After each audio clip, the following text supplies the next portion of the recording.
Hey guys, good morning. कैसे हो आप? मैं हूं डॉक्टर परमेश्वर राजपूत। स्वागत है आपका अपने इस स्पेशल चैप्टर में जिसका नाम है cell the unit of life.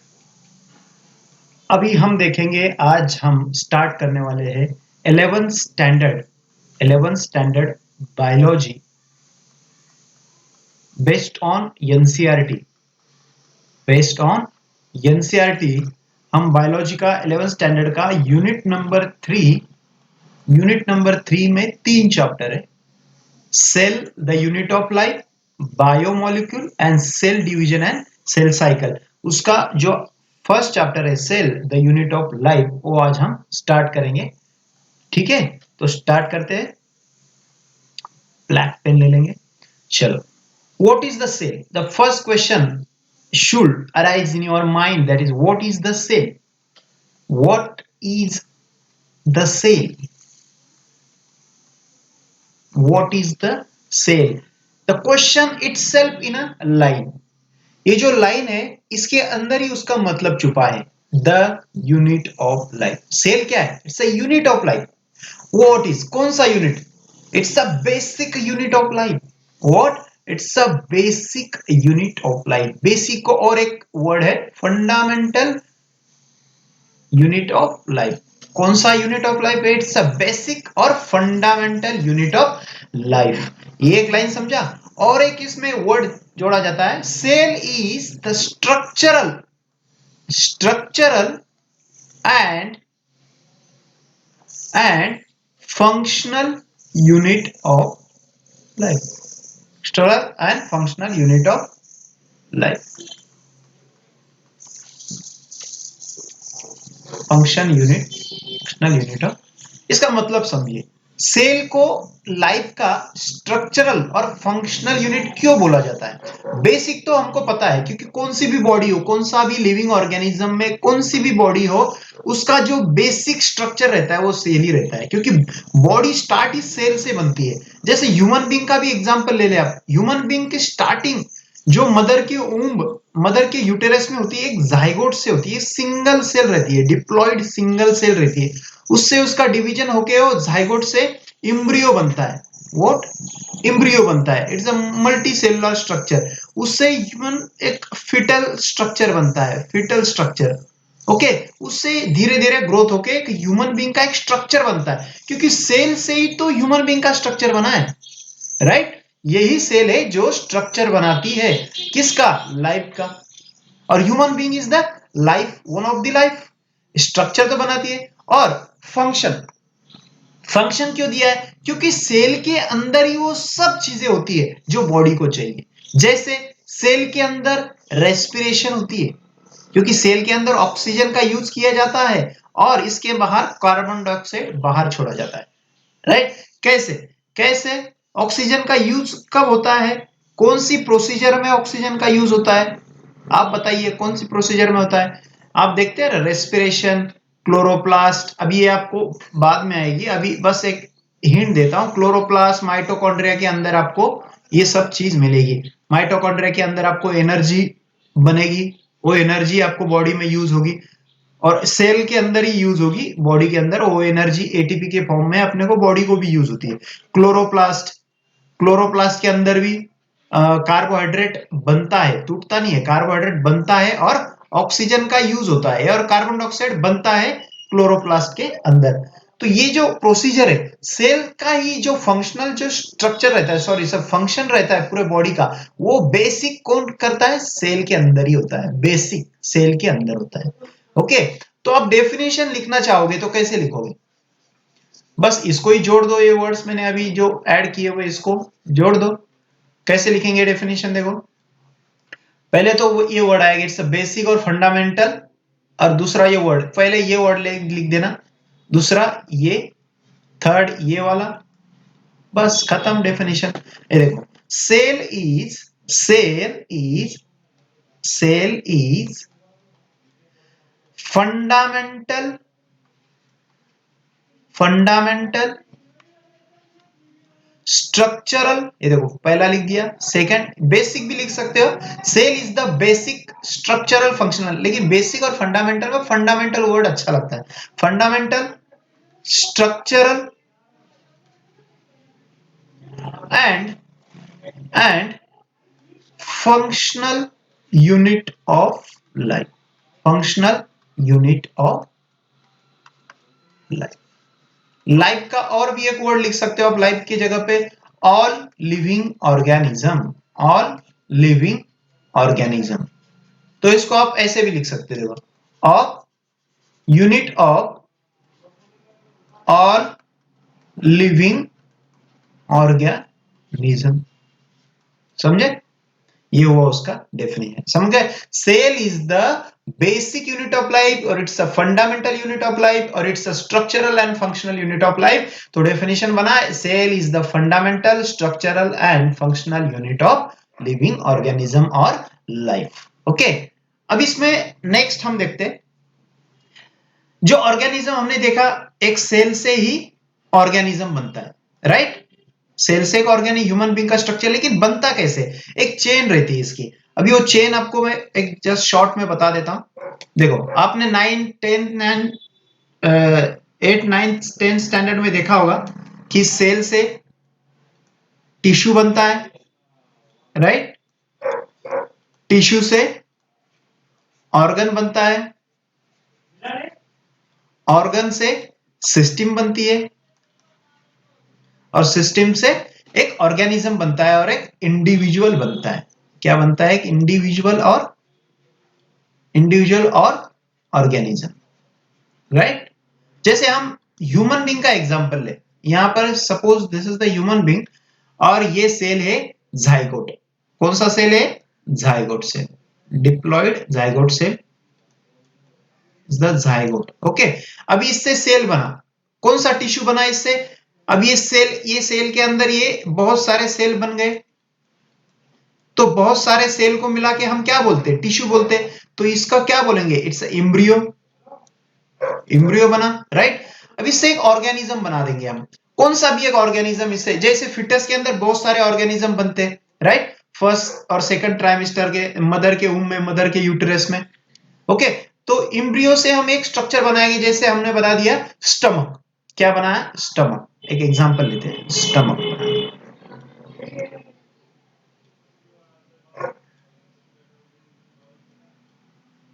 Stomach बना दिया, राइट? अभी एक ऑर्गन हुआ, अभी ऑर्गन से सिस्टम, ऐसे बहुत सारे ऑर्गन मिलके, जैसे यहां पर बना यूसोफेगस, ये डिओडेनम, ये बना, ये बना लार्ज इंटेस्टाइन, राइट? और इसके बाद में ये बनता है स्मॉल इंटेस्टाइन, राइट?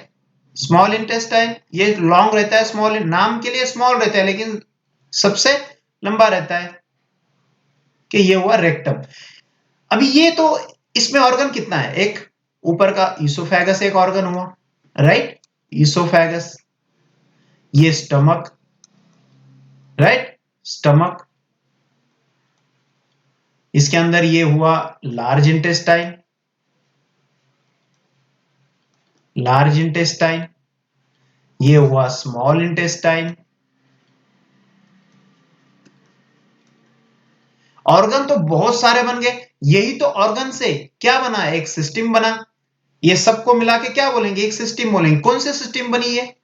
इसको क्या बोलते हैं? कौन सा सिस्टम है? This is the digestive system. क्या बोलते हैं इसको? Digestive system. ऑर्गन तो एक बनता है, टिश्यू से ऑर्गन बनता है, ऑर्गन से सिस्टम। तो ऐसे बहुत सारे ऑर्गन मिला के, जैसे बहुत सारे सेल मिला के टिश्यू बना, टिश्यू बना के एक ऑर्गन बना, ऐसे बहुत सारे ऑर्गन बना के एक सिस्टम बनी, और ऐसे बहुत सारे सिस्टम, जैसे digestive system plus nervous system plus circulatory system plus etcetera, बहुत सारे सिस्टम मिला के एक क्या बनता है? एक ऑर्गेनिज्म बनता है। और एग्जाम्पल के लिए हमने देखा था, एक ह्यूमन बीइंग बनता है। It's a human being, right? ये समझ गए आपको? एक सेल से टिश्यू, टिश्यू से ऑर्गन, बहुत सारे ऑर्गन मिला के एक सिस्टम, सिस्टम बोले तो एक डाइजेस्टिव सिस्टम का एग्जांपल लिया हमने। उसके बाद में एक ऑर्गेनिज्म, बहुत सारे सिस्टम मिला के क्या बना? ऑर्गेनिज्म बना। अभी एग्जांपल तो पता चला आपको? ये देखो ऑर्गेनिज्म कैसे बना, एक डायग्राम ऐसे ही समझ लीजिए ज्यादा।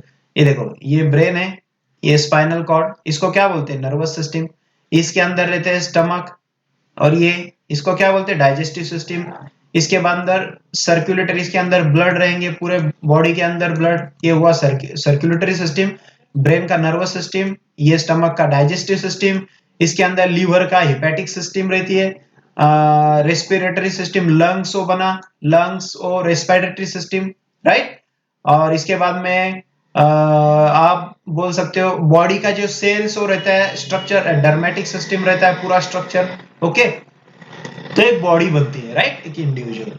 चलते हैं आगे, इसको डिलीट करेंगे, नेक्स्ट पॉइंट देखेंगे।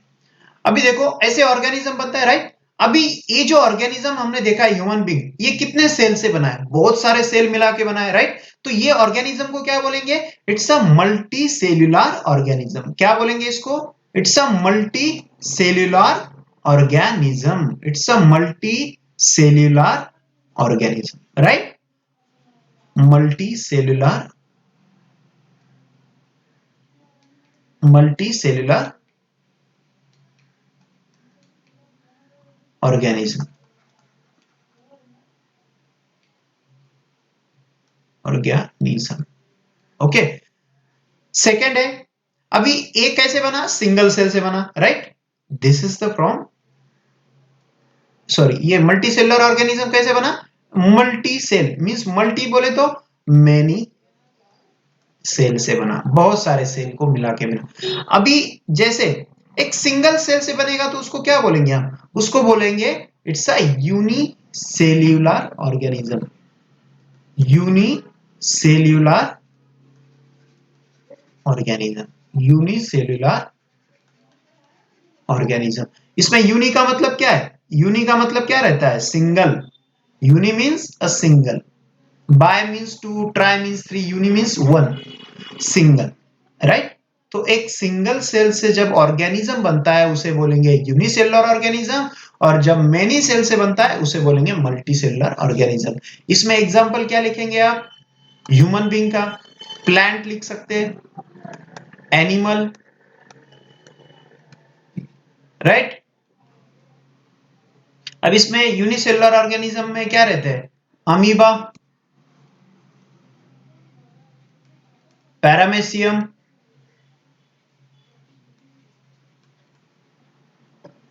ओके। इसमें और बैक्टीरिया वो सब भी रहते हैं, ओके। तो एक नॉर्मल सा याद रखिए, ये हुआ सेल के classification on the basis of cell, single cell है तो यूनिसेलुलर, मल्टी मेनी सेल है तो मल्टी सेलुलर ऑर्गेनिज्म। समझ गए स्ट्रक्चर। अब इसका एक एग्जांपल यहां पर देखेंगे, देखो आपको बता देता हूं, ये देखो यूनिसेलुलर ऑर्गेनिज्म और multi cellular organism. Unicellular organism मैंने एग्जांपल दिया था अमीबा, मल्टी सेलुलर एग्जांपल में दिया था ह्यूमन बीइंग का स्ट्रक्चर, एनिमल में, ओके। इसके अंदर देखो एक सेल है, सिंगल सेल रहती है, इसके अंदर बहुत सारे सेल है, ये भी है, ये भी है, ये भी है, ये भी है, ये बहुत सारे सेल मिला के एक मल्टी सेलुलर ऑर्गेनिज्म बनता है, राइट। अभी इसमें देखो जैसे एक पॉन्ड है, देखो ये पॉन्ड से एक लेक है, पानी का स्ट्रक्चर है, यहां पर एक, देखो ये सपोज यहां पर एक अमीबा का सेल है, राइट। अमीबा का सेल एक सिंगल सेल है, राइट। ये सेल के बाहर एक सिंगल सेल से तो ऑर्गेनिज्म, ये इसको क्या बोलेंगे, यूनिसेलुलर ऑर्गेनिज्म। लेकिन ये ऑर्गेनिज्म के बाहर क्या है, पूरा पानी है, राइट। जो एक्सटर्नल इन्वायरमेंट है सेल के बाहर का उसे बोलेंगे एक्सटर्नल इन्वायरमेंट। जो एक्स्ट्रा सेलुलर फ्लूइड, म्हणजे ये देखो याद रखिए, ये सेल है, सेल के अंदर का फ्लूइड को क्या बोलेंगे अपन, इंट्रासेलुलर फ्लूइड। क्या बोलेंगे, it's a intracellular fluid, right. और जो बाहर का है वो एक्स्ट्रा सेलुलर फ्लूइड, राइट। जो बाहर का जो इसके ये रहता है लिक्विड हो कुछ भी फ्लूइड जो रहता है वो एक्स्ट्रा सेलुलर फ्लूइड, राइट। अभी जैसे यहां पर देखिए बहुत सारे सेल मिला के बॉडी के अंदर बहुत सारे सेल है, ये सेल के बाहर का जो एक्स्ट्रा सेलुलर फ्लूइड है जो सेल के बीच में, देखो ये जो ब्लू कलर दिख रहा है हल्का हल्का, ये जो मैं लाइन मार रहा हूं, ये देखो ये लाइन से रेड रेड स्ट्रक्चर, ये एक्स्ट्रा सेलुलर फ्लूइड है, राइट? सेल के बाहर का स्ट्रक्चर। ये एक्स्ट्रा सेलुलर फ्लूइड बॉडी के बाहर है क्या? नहीं, ये बॉडी के अंदर ही है। दैट्स व्हाई ये एक्स्ट्रा सेलुलर फ्लूइड को क्या बोलेंगे? ये बॉडी का इन्वायरमेंट, इंटरनल इन्वायरमेंट हुआ या आउटर इन्वायरमेंट हुआ? एक्सटर्नल। ये इंटरनली इन्वायरमेंट हुआ ना, क्योंकि बॉडी के अंदर है। तो इनको क्या बोलना है? जो मल्टी सेलुलर ऑर्गेनिज्म के अंदर जो एक्स्ट्रा सेलुलर फ्लूइड रहते हैं वो इंटरनल इन्वायरमेंट के अंदर ही रहते हैं। लेकिन यूनिसेलुलर में क्या रहता है? एक्स्ट्रा सेलुलर फ्लूइड बोले तो बाहर कोई सेल है ही नहीं, तो एक्स्ट्रा सेलुलर फ्लूइड कहां पर रहेगा? एक्सटर्नल इन्वायरमेंट में रहेगा। लेकिन इसका जो एक्स्ट्रा सेलुलर फ्लूइड है वो कहां रहेगा? बॉडी के अंदर ही है, तो बोले तो इंटरनल इन्वायरमेंट में रहेगा, ये एक्सटर्नल इन्वायरमेंट में रहेगा। दोनों में एक्स्ट्रा सेलुलर फ्लूइड है।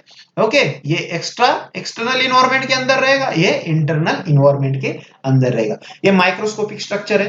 ये कैसे दिखता है देखो, माइक्रोस्कोप के अंदर ये जब उसको स्टेनिंग करते हैं ना, स्टेन बोले तो लेबोरेटरी में उसको कलरिंग करते हैं, एक प्रकार के स्टेनिंग बोलते हैं उसको, कलर करके दिखता है। न्यूक्लियस बहुत ही थिक आपको स्टेन दिखेगा, रिच कलर दिखेगा, और ये उसका पूरा साइटोप्लाज्म है, राइट? ओके, अब हम नेक्स्ट पार्ट देखेंगे, सेकंड पार्ट। सेल के दो टाइप्स होते हैं, सेल के दो टाइप्स होते हैं। एक प्रोकैरियोटिक सेल और ये यूकैरियोटिक सेल। प्रोकैरियोटिक सेल और यूकैरियोटिक सेल, याद रखिएगा, prokaryotic cell and eukaryotic cell, eukaryotic cell. Okay, prokaryotic cell कैसी रहती है, यूकैरियोटिक सेल कैसी रहती है, इन दोनों के बीच का फर्क क्या रहता है? What is the difference between the prokaryotic and eukaryotic? Starting में तो एक वर्ड का मतलब आप समझिए, जो कार्यो है, कार्यो, कार्यो का मतलब होता है न्यूक्लियस। कार्यो का क्या मतलब होता है? न्यूक्लियस। इसका मतलब होता है न्यूक्लियस। इधर भी कार्यो है, इधर भी कार्यो है, इसका मतलब होता है न्यूक्लियस, कार्योग न्यूक्लियस। ओके, दोनों भी सेल के अंदर, प्रोकैरियोटिक सेल और यूकैरियोटिक सेल के अंदर दो स्ट्रक्चर हमेशा याद रखना। एक, प्रोकैरियोटिक सेल का न्यूक्लियस कैसे रहता है और उसका सेल ऑर्गेनल्स कैसे रहते हैं, सेल ऑर्गेनल्स कैसे रहते हैं। इसके अंदर भी न्यूक्लियस कैसे रहता है और सेल ऑर्गेनल्स कैसे रहते हैं, सेल ऑर्गेनल्स, राइट? अभी देखते हैं, देखो प्रोकैरियोटिक सेल, एक सेल है, ओके, ये उसका एक बेसिक सा सेल आपको पता होगा। बेसिक सेल में क्या रहता है? बेसिक सा सेल पहले एक निकालेंगे, बेसिक सा सेल, फिर उसके बाद में ये दोनों का सेल निकालेंगे। ओके, एक बेसिक स्ट्रक्चर हुआ, ओके, इसके अंदर ये हुआ न्यूक्लियस, राइट?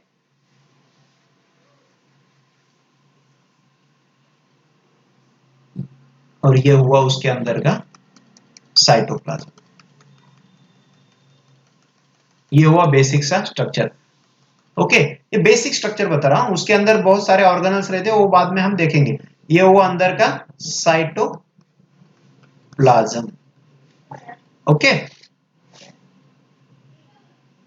ये हुआ न्यूक्लियस, और जो बाहर का लेयर है वो रहेगा सेल वॉल,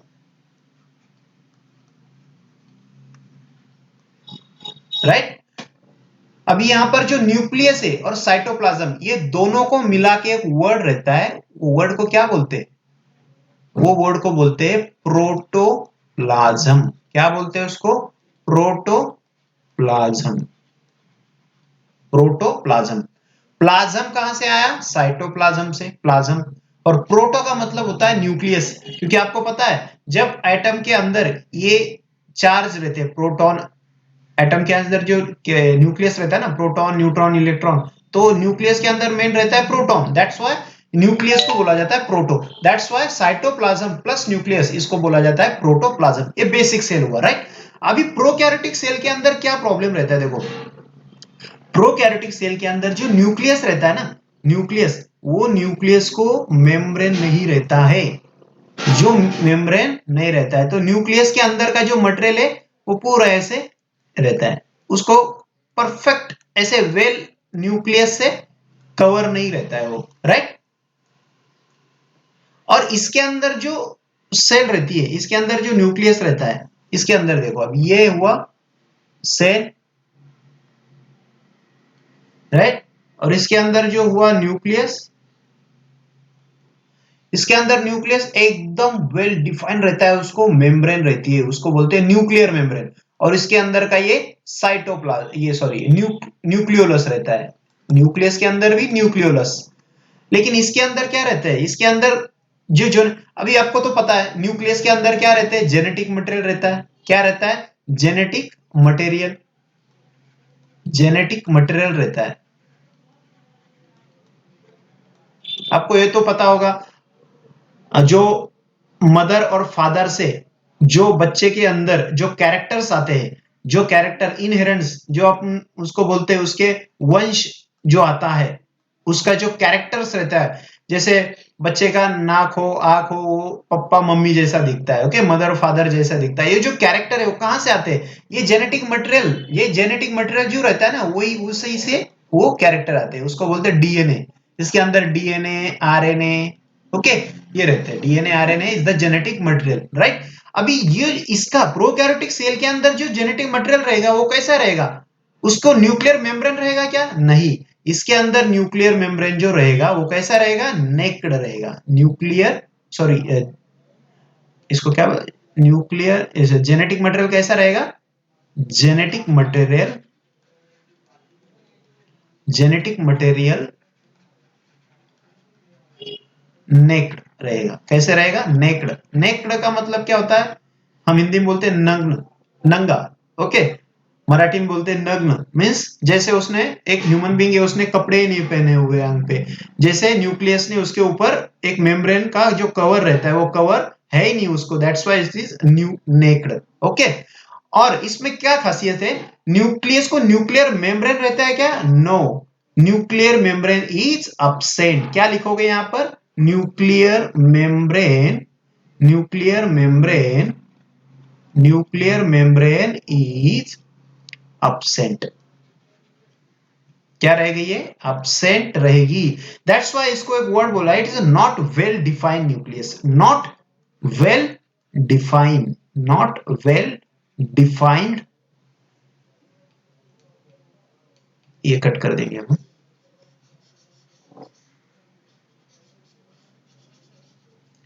इसके अंदर जो न्यूक्लियस रहेगा, it is not well defined, क्योंकि वो अच्छे से डिफाइंड है क्या, अच्छे से डिफाइन कब होगा, जब उसको अच्छे से कवरिंग रहेगा, तभी वो अच्छे से वेल डिफाइंड रहेगा, तभी वो समझेगा ना कि ये साइटोप्लाज्म है और ये न्यूक्लियस है। वेल डिफाइन कब रह जाए, जैसे इंडिया और पाकिस्तान का जो बॉर्डर है, जब बॉर्डर रहेगा तभी तो समझेगा ना ये पाकिस्तान है, ये भारत है, राइट। तो इसमें भी ये न्यूक्लियस का पार्ट है और ये साइटोप्लाज्म का पार्ट है। ये जब डिफाइंड रहेगा अच्छे से, उसके साइड में मेम्ब्रेन रहेगा उसके बीच में, तभी तो समझेगा ना, ये डिफाइन तभी होगा ना जब उसके अंदर मेम्ब्रेन रहेगा। लेकिन मेम्ब्रेन ना होने की वजह से ये वेल डिफाइन है क्या, नहीं, राइट। अभी इसके अंदर देखिए, इसके अंदर न्यूक्लियर मेम्ब्रेन है, यस, इसके अंदर न्यूक्लियर मेम्ब्रेन प्रेजेंट होता है, nuclear membrane is present, nuclear membrane इसके अंदर होता है। दैट्स व्हाई इसमें न्यूक्लियस कैसा रहेगा, न्यूक्लियस इज वेल डिफाइंड। क्यों वेल डिफाइंड बोलेंगे, क्योंकि इसको न्यूक्लियर मेम्ब्रेन है। अभी न्यूक्लियर मेम्ब्रेन होने की वजह से साइटोप्लाज्म और न्यूक्लियस के अंदर जेनेटिक मटेरियल के बीच में एक अच्छा सा मेम्ब्रेन है जो उस दोनों को डिफरेंशिएट करे, दोनों को अलग करता है, राइट। अभी ये हुआ न्यूक्लियस का डिफरेंस। अभी जो सेकंड डिफरेंस है वो है सेल ऑर्गेनल्स का। ये बहुत इंपॉर्टेंट है, cell organelles, cell organelles, what is mean by cell organelles. अब एग्जांपल दे जाओ, जैसे ये ह्यूमन बींग है, अभी जैसे स्ट्रक्चर निकालेंगे इसका। अब ये ह्यूमन बींग है, ह्यूमन बींग के अंदर ये ब्रेन हुआ, ये हैंड, ये बॉडी का पार्ट, ये लंग्स हुआ यहाँ पर, ये पूरा ऐसे बस एक बेसिक सा स्ट्रक्चर निकाल रहा हूं। इसके अंदर ये क्या हुआ, ब्रेन एक ऑर्गन हुआ, राइट, लंग्स भी ऑर्गन हुए, हैंड भी एक ऑर्गन हुआ, लेग्स ऑर्गन हुए, स्टमक ऑर्गन हुआ। तो ये क्या हुआ, ह्यूमन ऑर्गनल्स। किस चीज का, इट्स अ ह्यूमन ऑर्गनल्स। क्या बोलेंगे इसको, ह्यूमन के ऑर्गन से। और ऑर्गन बहुत सारे ऑर्गन को मिला के क्या बोला जाता है, ऑर्गनल्स। क्या बोला जाता है, ऑर्गनल्स। किसके ऑर्गनल्स, ह्यूमन के। यहां पर भी क्या रहता है, ये साइटोप्लाज्म के अंदर बहुत सारे ऑर्गनल्स रहते हैं, जैसे एंडोप्लाज्मिक रेटिकुलम, एंडोप्लाज्मिक रेटिकुलम रहता है, राइट। ये रहता है उसका गोल्जी बॉडीज, राइट। ये रहता है माइटोकॉन्ड्रिया, क्लोरोप्लास्ट। ये रहता है इसके अंदर राइबोसोम, ये रहता है oxysome, peroxisome, smooth endoplasmic reticulum, right. ये जो ऑर्गेनल्स है इसको बोलेंगे सेल ऑर्गेनल्स। जैसे इसके अंदर ब्रेन, स्टमक हुआ, इसके अंदर क्या रहेंगे, endoplasmic reticulum, Golgi bodies, mitochondria, chloroplast. ये ऑर्गन्स हुए किसके, सेल के। तो सेल के ऑर्गन से, that was called as cell organelles. समझे। अभी प्रोकैरियोटिक सेल के अंदर जो सेल ऑर्गेनल्स रहते हैं वो टोटल एब्सेंट रहते हैं, इसके अंदर होते ही नहीं है प्रोकैरियोटिक सेल के अंदर ऑर्गेनल्स, एक्सेप्ट वन। एक ही ऑर्गेनल्स होता है, एक ही ऑर्गन्स होता है, एक्सेप्ट वन। क्या हो, एक्सेप्ट वन, कौन सा, राइबोसोम। कौन सा, राइबोसोम। सिर्फ एक होता है, राइबोसोम। अभी इसके अंदर देखिए, इसके अंदर सेल ऑर्गेनल्स होते हैं, टोटल प्रेजेंट होते हैं, cell organelles is present, cell organelles is present, all cell organelles, all are present, पूरे होते हैं इसके अंदर, यूकैरियोटिक सेल के अंदर पूरे होते हैं। ओके। अब इसमें यूकैरियोटिक सेल के दो टाइप्स होते हैं, प्रोकैरियोटिक सेल के कोई टाइप्स नहीं होते, यूकैरियोटिक सेल के दो टाइप्स होते हैं। एक उसमें होता है प्लांट सेल और एक होता है animal cell, animal cell, right, animal cell. Plant cell में ऐसे स्ट्रक्चर रहते हैं जो एनिमल सेल के अंदर नहीं होते हैं। जैसे इसके अंदर दो स्ट्रक्चर है, एक है सेल वॉल और एक है क्लोरोप्लास्ट, क्लोरोप्लास्ट। ये दो स्ट्रक्चर एनिमल सेल के अंदर नहीं रहते, ये बस इतना ध्यान में रखना है, cell wall and chloroplast. Okay, यहां पर मैंने बताया था आपको क्लोरोप्लास्ट है, ये माइटोकॉन्ड्रिया है, क्लोरोप्लास्ट। ये क्लोरोप्लास्ट प्लांट सेल के अंदर तो होता है लेकिन एनिमल सेल के अंदर। प्लांट को जो ग्रीन कलर मिलता है ना, इसकी वजह से ही मिलता है, प्लांट को जो ग्रीन कलर मिलता है ना इसकी वजह से, क्योंकि क्लोरोप्लास्ट के अंदर रहता है क्लोरोफिल नाम का पिगमेंट, इसकी वजह से ग्रीन कलर मिलता है। इससे आपको याद रहेगा, प्लांट सेल के अंदर क्लोरोप्लास्ट का क्या फंक्शन है, ग्रीन कलर देना, वो भी कौन से पिगमेंट की वजह से, क्लोरोफिल पिगमेंट। और सेल वॉल, सेल वॉल सिर्फ प्लांट सेल के अंदर होती है। ओके, ये याद रखना। और प्रोकैरियोटिक सेल को सब जैसे यूकैरियोटिक सेल में एनिमल सेल को सेल वॉल नहीं रहती है, राइट, क्लोरोप्लास्ट नहीं रहती है, राइट। यूकैरियोटिक सेल में इट में भी सेल वॉल हो भी सकती है, नहीं भी हो सकती है, हो सकती है तो प्लांट सेल को होती है, नहीं हो सकती है तो एनिमल सेल को नहीं होती। लेकिन प्रोकैरियोटिक सेल में all prokaryotic cell, all prokaryotic cell, all prokaryotic cell having cell wall, पूरे प्रोकैरियोटिक सेल को सेल वॉल रहती है। और सेल वॉल कहां होती है, ये याद रखना, सेल वॉल होती है सेल मेम्ब्रेन के बाहर। इसको क्या, सॉरी मैंने यहां पर क्या लिखा है, सेल वॉल लिखा है, ये गलत है, ये सेल मेम्ब्रेन है, cell membrane, what is, cell membrane. और सेल मेम्ब्रेन को ही क्या बोला जाता है, प्लाज्मा मेम्ब्रेन। ये बहुत ज्यादा इंपॉर्टेंट है, ये याद रखना है आपको, सेल मेम्ब्रेन को ही बोला जाता है plasma membrane, cell membrane is also known as plasma membrane. और सेल मेम्ब्रेन और प्लाज्मा मेम्ब्रेन के बाहर जो लेयर रहती है उसे बोलते हैं सेल वॉल। क्या बोलते हैं उसे, सेल वॉल, राइट।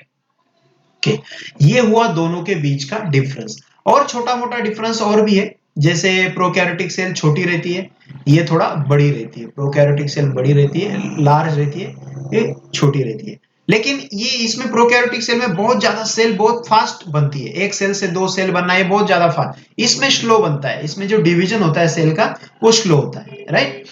इसके अंदर बहुत सारी चीज है, जैसे अब इसमें सेल मेम्ब्रेन है, इसमें भी सेल मेम्ब्रेन है, इसमें साइटोप्लाज्म है, इसमें भी साइटोप्लाज्म है, इसमें भी न्यूक्लियस है, इसमें भी न्यूक्लियस है। फर्क क्या है? इसमें फर्क है, न्यूक्लियस को न्यूक्लियर मेम्ब्रेन नहीं रहता है, इसको न्यूक्लियर मेम्ब्रेन होता है। इसके अंदर ऑर्गेनल्स नहीं रहते एक्सेप्ट साइट राइबोसोम, इसके अंदर पूरे ऑर्गेनल्स होते हैं। ओके, अब अच्छे से हम डिफरेंस देखेंगे डिटेल में। एक आपको डिफरेंस का चार्ट बता देता हूं। ये देखो, अब मैंने बताया था प्रोकैरियोटिक सेल और यूकैरियोटिक सेल।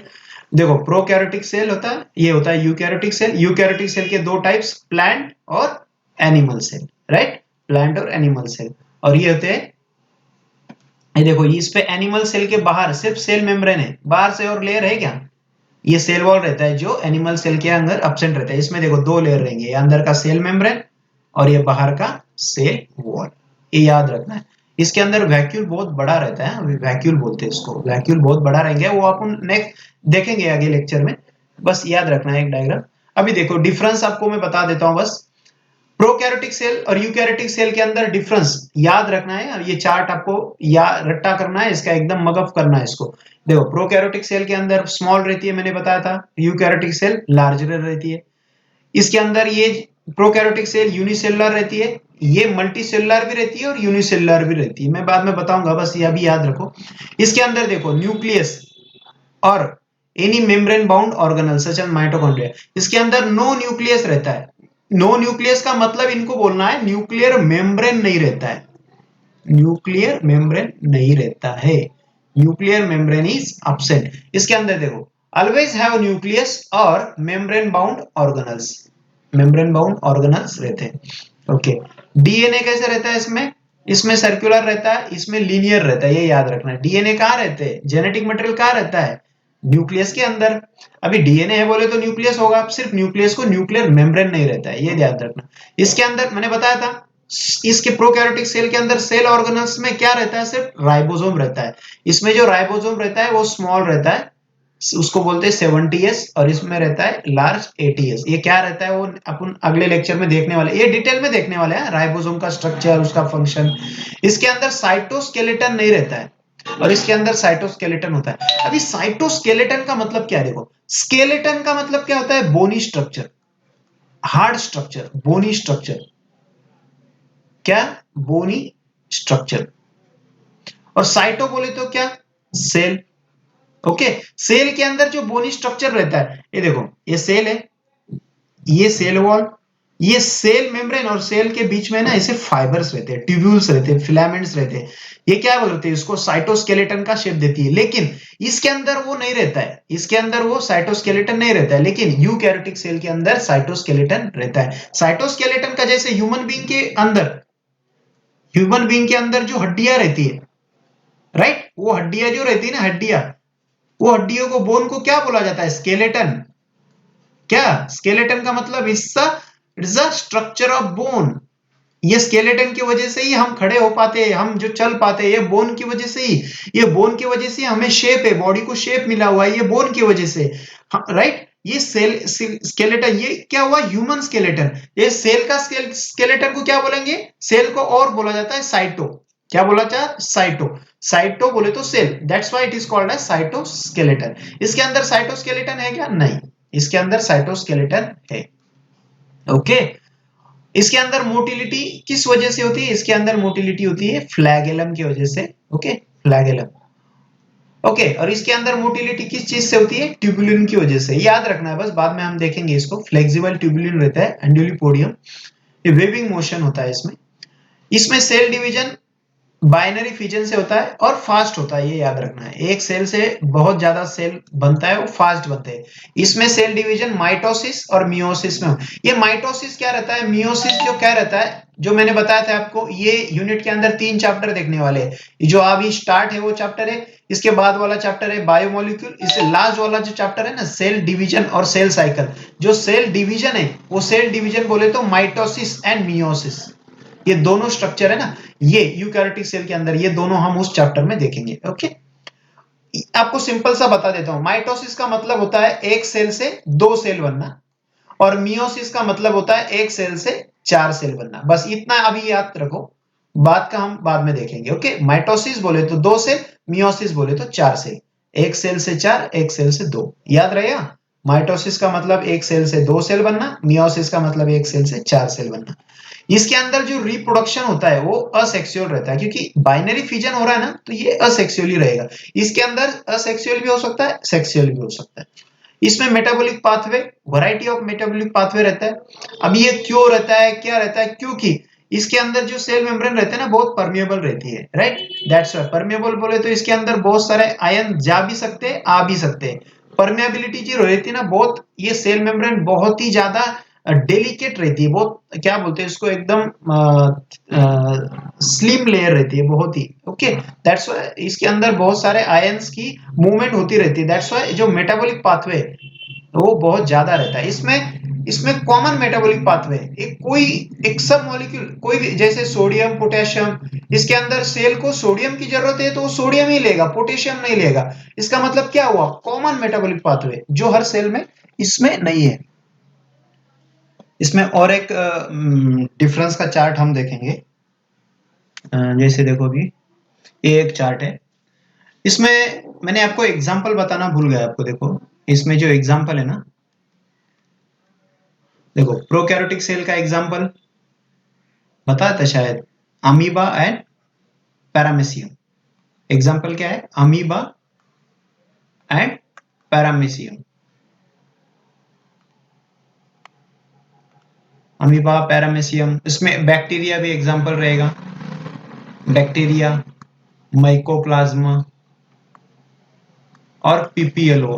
क्या है बस याद रखना है, बस कुछ है क्या है ये दिमाग में मतलब बस याद रखो कि बस सुन लो, ये पीपीएलओ माइकोप्लाज्मा आगे डिटेल में आने वाले। यूकैरियोटिक सेल के अंदर एग्जांपल है प्लांट, ये प्लांट एनिमल तो दो एग्जांपल हो गए, plant animal, fungus and protist. Okay, ये प्रोटिस्ट याद रखना।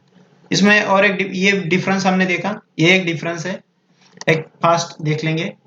इसमें देखो एग्जांपल, बैक्टीरिया एग्जांपल दिया था मैंने, ये बैक्टीरिया एग्जांपल है, इसमें यू बैक्टीरिया है, आर्की बैक्टीरिया। इसमें एग्जांपल बताए थे मैंने plant, animal, fungus and protist. Okay, इसमें सिंगल सेल रहता है, इसमें सिंगल सेल भी रहता है, मल्टी सेलुलर भी रहता है। ओके, प्रोटिस्ट जो रहता है मोस्टली सिंगल सेल रहता है, और जो बाकी के मल्टी सेलुलर। साइज बस स्मॉल है और लार्ज है, बस इतना याद रखना। Cell wall, almost all have a cell wall, मैंने बताया था सब प्रोकैरियोटिक सेल को सेल वॉल रहते हैं। इसमें फंगाई प्लांट को रहते हैं, लेकिन एनिमल में रहते हैं क्या, नहीं रहते हैं। ओके, ये याद रखना, एनिमल में सेल वॉल नहीं रहता है, प्लांट और फंगस में रहता है। ऑर्गेनल्स, इसमें ऑर्गेनल्स नहीं रहते, एक्सेप्ट एक रहता है, कौन, राइबोसोम। राइबोसोम रहता है लेकिन उसको भी मेम्ब्रेन नहीं रहता है, ये याद रखना। Many different one specialise function, इसमें बहुत सारे रहते हैं, उसके फंक्शन भी अलग रहते हैं। इसमें जो मेटाबॉलिज्म रहता है ना, एरोबिक अनएरोबिक दोनों रहते हैं, इसमें सिर्फ एरोबिक रहता है मोस्टली, अनएरोबिक भी रहता है लेकिन मोस्टली ज्यादा एरोबिक रहता है। ओके, जेनेटिक मटेरियल इसमें डीएनए जो रहता है वो सर्कुलर रहता है। ओके, इसमें भी, इसमें लीनियर फॉर्म में रहता है। ओके, इसमें डबल स्टैंडर्ड, इसमें भी डबल स्टैंडर्ड रहता है। ओके, इसमें क्रोमोसोम के ऊपर यूजुअली क्रोमोसोम पेयर्स में रहते हैं, and each with a single double standard DNA रहता है। ओके, और ये लीनियर फॉर्म में रहता है। ओके, लीनियर फॉर्म में डीएनए रहता है।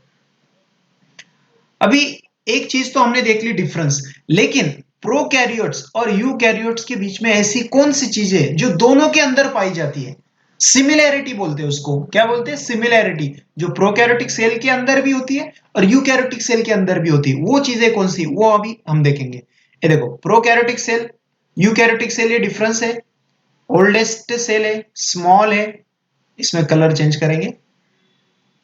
देखो ओल्डेस्ट है, स्मॉल है, सिंपल है, lack nucleus, lack organelles, lack बोले तो नहीं, और सिंगल सेल। इसमें इन्वॉल्व फ्रॉम, ये प्रोकैरियोटिक, यूकैरियोटिक जो सेल है ना, ये प्रोकैरियोटिक सेल का ही इवोल्यूशन होके बना है। अपन बोलते हैं ना इवोल्यूशन, म्हणजे उसका ही पार्ट, जैसे ह्यूमन बीइंग कहां से इवॉल्व हुआ है, हम बोलते हैं इवोल्यूशन कहां से हुआ है ह्यूमन बीइंग का, मंकी से हुआ है, मंकी कहाँ से बना है, ये इवोल्यूशन होके हम ह्यूमन बीइंग का बना है। जैसे यूकैरियोटिक सेल का भी इवोल्यूशन प्रोकैरियोटिक से हुआ है, जैसे इवॉल्व फ्रॉम प्रोकैरियोट्स। ओके, और ये लार्जर रहते हैं और कॉम्प्लेक्स फॉर्म में। कॉम्प्लेक्स क्यों रहती है? क्योंकि इसके अंदर बहुत सारे ऑर्गेनल्स रहते हैं, that's why it is a complex. Nucleus रहता है, ऑर्गेनल्स रहते हैं, ये सिंगल सेल भी रहती है, मल्टी सेलुलर भी रहती है। लेकिन दोनों के अंदर कॉमन क्या है? डीएनए है, क्योंकि जेनेटिक मटेरियल है, क्योंकि न्यूक्लियस है। राइबोसोम मैंने बताया था, इसके अंदर ऑर्गेनल्स नहीं है लेकिन राइबोसोम है। साइटोप्लाज्म तो है ही, और प्लाज्मा मेम्ब्रेन बोले तो सेल मेम्ब्रेन है। देखो दोनों के अंदर सिमिलरिटी, एक सेल मेम्ब्रेन, एक साइटोप्लाज्म, एक न्यूक्लियस के अंदर डीएनए और राइबोसोम, ये दोनों सिमिलरिटीज है। ओके, अब ये स्ट्रक्चर देखेंगे हम हल्का सा। यूकैरियोटिक सेल में, यूकैरियोटिक सेल का स्ट्रक्चर है ये। देखो अभी ये थ्री डी इमेज है। ये न्यूक्लियस हुआ, ये माइटो, बस सुनिएगा। ये माइटोकॉन्ड्रिया है, ये गोल्जी बॉडीज है, एंडोप्लाज्मिक रेटिकुलम है। ये देखो मैंने बताया था ना आपको, साइटोस्केलेटन, ये ऐसे स्ट्रक्चर रहते हैं। देखो फिलामेंट्स के फॉर्म में रहते हैं, ट्यूब्यूल्स के फॉर्म में। ये क्या देता है इसको? मैकेनिकल सपोर्ट, मजबूती देता है इसको। ओके, ये रहता है फ्लैगेला, ये रहता है सेंट्रियोल्स, जो सेल डिवीजन में मदद करता है। ये है क्लोरोप्लास्ट, शायद क्लोरोप्लास्ट है या पेरोक्सिसोम है, शायद ये देख लेंगे बाद में।